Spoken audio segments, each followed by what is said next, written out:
you about your relationship with Cristiano, and are you annoyed by any things he said in his interview? I didn't read the interview, so I'm okay with that. As I said before, now his national team is Portugal. I said to him, the coach made a point that is us. So he made that point since I came to the national team in 2017, I think. And that is still clear that in his mind, the main thing here is national team and us. So we have to be focused on the World Cup, because a World Cup doesn't come every time. You don't have a chance to play a World Cup many times. Cristiano had the lucky to play. Lucky, no, he did really to play 5 times. Will be his 50th time in the World Cup. So everyone is ready for that. Everyone wants to give the best for the team. It's interesting here. This is Bruno Fernandes in his response to the Cristiano Ronaldo interview. Sky Sports here, really trying to kind of pull on is there a problem with you and Ronaldo, the handshake that comes up in a few moments' time. But essentially saying, look, I'm not being drawn out on this. He's done an interview. I haven't listened to it. I haven't read it. I haven't watched it. I'm here to focus on Portugal at the World Cup. That's my only focus for the next 4 weeks. By the way, make sure you're hitting the like button, leaving your comments below, and downloading the OneFootball app right now. Suggested that you gave him a bit of a cold shoulder in the dressing room on Monday. Why you say that? Because why do you say that? I love that. They put out footage, the FA, and it looked like, because there was no sound, that you were a bit cross with him. They put the sound after. Did you hear with the sound? Okay. You have to do it, because you know what's happened is, like, in Portugal we have a problem that I was watching one of the channels that was talking about that, was cold, was bad, for 45 minutes. All of a sudden they go in a break, national team send with the sound. The sound says that he's joking with me, and so they come back, they said there was a joke, and they cut there. And it's so you see that there, it was a joke. There was no sound sent out. The media run with it. They tried to make it look bad. Bruno Fernandes there absolutely destroying the media for trying to make a mountain out of a molehill. And we also saw this when they were pulling down the artwork, the mural on the front, the glass front of Old Trafford. Look at that. It's petty. The Glazers have ordered Ronaldo's face to be taken down. No, there's a Rugby World Cup game at Old Trafford this weekend, and the preparation midweek started for that. It's going to be decorated in rugby murals, as opposed to Manchester United. But of course, 2 and 2 was put together, and 3,972 was found. And it's very good to see Bruno put these people in their place.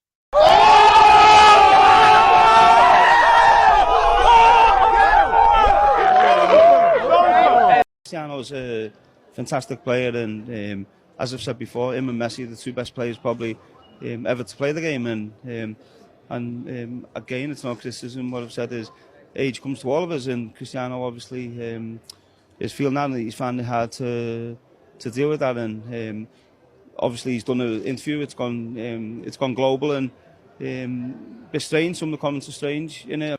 Do you know what's really funny about watching Rooney do this? Again, it's a 30-second clip where he confirms that he knows how good Ronaldo is. Him and Messi, the greatest 2 of all time. But there's a few smirks there, a few cheeky little smirks from Rooney, which to me just demonstrate that he, and I want to make sure I say this in the right way, that just demonstrate that he's like, I'm not jealous. I know he's better than me. He's probably always been better than me. You know, Rooney's sitting there on a couple of £100 million fortune, you know, starting out his managerial career, healthy children, you know, he seems fairly happy in life. Yeah, Ronaldo's right. Ronaldo definitely looks better. And I don't mean any disrespect by that, Wazza. He looks better, but I think saying that the Rooneys and the Nevilles are jealous of him, that's why they criticize. I just think it's such narcissism from Ronaldo, and it's good to see Rooney kind of hit. I don't want to use the word hit back. That sounds a little bit too TMZ. He hasn't hit back, but he's just responded by saying, I don't think Ronaldo can handle the fact that he's getting older, that he isn't as good as he was, and a manager has now gone, well, I'm not going to be the manager to damage my team for your ego. And I know Ronaldo fanboys hate hearing this. As I've said all along, the element to do with his children not coming to pre-season because he wanted to stay with his family, I'm very willing to accept that because we have no more information as of now. No issues with that. Happy that he's called out the Glazers. But the manager provoked me, the manager disrespected me by not starting me in games, wanting to bring me on late. I am not that kind of player. And I saw Piers Morgan tweet, and he said that, can you show me where Bergkamp's and Maradona's and a few others came on with 3 minutes to go? Cool. Can you show me those players at 37, 38 years of age and where they were? That's the response here, because a lot of those guys went out at their peak, or they kind of faded and then left. They weren't struggling to move their hips at 37, 38 years of age, trying to be part of a team that needs a complete overhaul from top to bottom. So yeah, Rooney there just absolutely smashing it with what he said. He absolutely did. And Ronaldo just has got to learn to live with the fact that he's not number one at United anymore. It's the first time I think I've heard someone say it who's been in the club as a player. So in that sense, I suppose there'll be many Manchester United fans, including myself, will to be fair, welcome his honesty, because it's quite clear that the club has, whether it be with the stadium, whether it be with the training ground, whether it be with other things, football project, that, there's no doubt the club has suffered badly and has failed in the last 8 to 10 years. Let's just stop Neville there. This is the problem with this interview for me. It's not been the interview. I've actually watched the whole thing now, and there weren't much in it. Sometimes you watch a movie and the trailer is better than the film. This is what's happened here with Piers Morgan.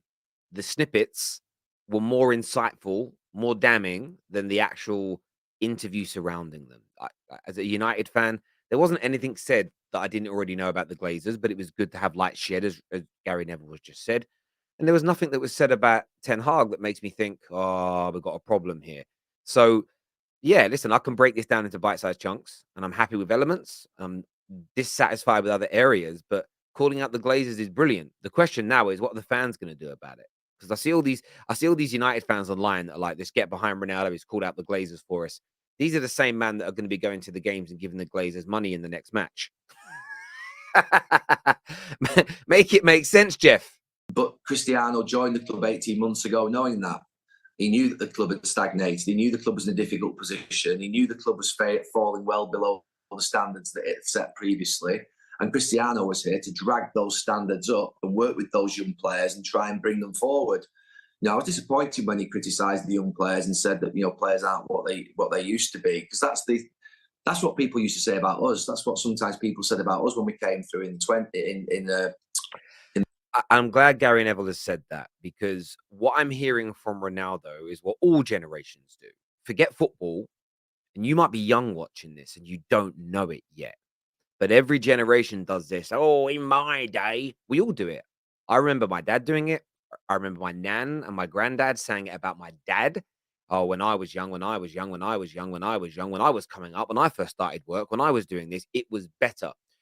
Nostalgia is a very dangerous thing, because nostalgia often makes you forget the hard times that came before. People do it in society. They say, oh, it's much better to be alive 50 years ago than it is today.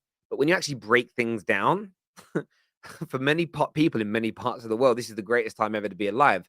But nostalgia, happy memories from the past, make you disorientate your mind in the current. And I was disappointed with Ronaldo calling out the young players. Again, I would have actually preferred him to name individuals and give reasons. This whole, I don't think they're as hungry. What does that mean? It's so bland. It's unseasoned chicken for me. And I want to know a little bit more, The 1990s. It's what 40, 50-year-old people, late 30-year-old people say about the young 16, 17, 18-year-olds. It's not true. It's not true. Every time's different. If you speak to someone who basically came, I speak to my grandparents when I was growing up, and they used to say, you don't know you're born, you don't know how lucky you are. They're things that all our parents and our grandparents have said. But the reality of it is, we don't choose to be born in this era, which is a social media era. It's very different. And I actually think football players nowadays are more resilient than they were 20 years ago, because of the criticism they get on social media, the fact that ultimately the scrutiny is on them. There's 50 cameras in the face every single minute of their on the field lives and off the field lives. And to be fair, we used to be able to go out and have a pint and do what we wanted without ever being filmed or pitched or cameraed. And certainly wasn't social media. So the scrutiny that the current generation of player is under, in terms of analysis, in terms of punditry, in terms of scrutiny of their off-field activity, in terms of their everyday lives, is far greater than it was 25 years ago. And that's a brilliant point made there by Gary Neville. And the thing that is here is Ronaldo's looking through his lens. I don't think Cristiano is ever going to become a manager, but where a lot of great players have struggled to become good, even just good managers, is it's been their inability to empathize with their squads, to not go, right, you all have to behave like I did as a player. Ronaldo is beyond special as a player, you know, in my opinion, in the top 2 footballers of all time. If Ronaldo is talking generally that players don't work as hard as in my day, we all worked much harder when I was younger, that would dictate that there wouldn't have been many dropouts from the academy that never made it at the highest level, that there wouldn't have been lots of young players 20 years ago who had all this promise at their feet that never fulfilled their potential. And for me, every generation has those players that have got great talent and never realize it. Every generation has that youth academy player that all fans at clubs are buzzing about that barely kick a ball for the first team. I think of players like Chelsea stand out to me, Gal Gakuta, Josh McKetcher. These guys were like, they're going to make it, and they didn't. And that was about 10, 15 years ago now, maybe a little bit less. And this always happens. So I think Ronaldo, what he's doing, he's looking at it and going, and I'm just going to name some players here. Maybe he goes, oh, I don't think Elanga, I don't think Sancho, and I don't think McTominay. I don't think they work as hard as I did at their age. But that doesn't mean they're not working hard. Ronaldo was just working at a level that most footballers ever, point blank, period, during Ronaldo's heyday, 50 years before his heyday, and in 50 years' time from now, probably will never match. Now, he is in that like top 0.0001% of human beings that works harder than anybody else in modern day history. And I think that, and who's also supremely talented, and it makes him just an absolute juggernaut within his said industry. So I do think it's wrong to call them out, again, without giving specifics. And that was the general nature of this whole interview for me. There was very rarely any specifics that were given by Ronaldo. The manager, you don't see the things the manager does to me behind the scenes. No examples given. They didn't believe my daughter was sick. No examples given. No specific examples given. And that makes it really hard for people to fully get behind the interview. They can get behind the bit she said about the Glazers because that's confirmation bias for a lot of people. That's what I think and believe. Now, Ronaldo's saying it, therefore I knew I was right. The rest of it is just a little bit, yeah, they did X, Y, and Z to me. Oh, that's terrible, said Piers Morgan. And he didn't challenge. He just left it there. So, yeah, listen, I'm glad that Bruno spoke out because, of course, people are trying to create a friction between those two, and I don't think one exists. Equally, Rooney and Neville responding is great because they've been sort of painted as being these jealous swines who hate Ronaldo, and you just can listen to their responses. I just don't think there's any jealousy there at all. Would they like as much money as Ronaldo? Yeah, probably. Would they have liked to have been as good at Ronaldo at football? Yeah, probably. But do I think Gary Neville and Wayne Rooney are dissatisfied with their careers? I would say absolutely not. I don't think they have very many regrets at all from their playing days and whatever else. But viewers, listen, make sure the OneFootball app gets downloaded right now. Link in the description. Scan that QR code. Take care. Goodbye. God bless. And I'll see you soon. Thank you.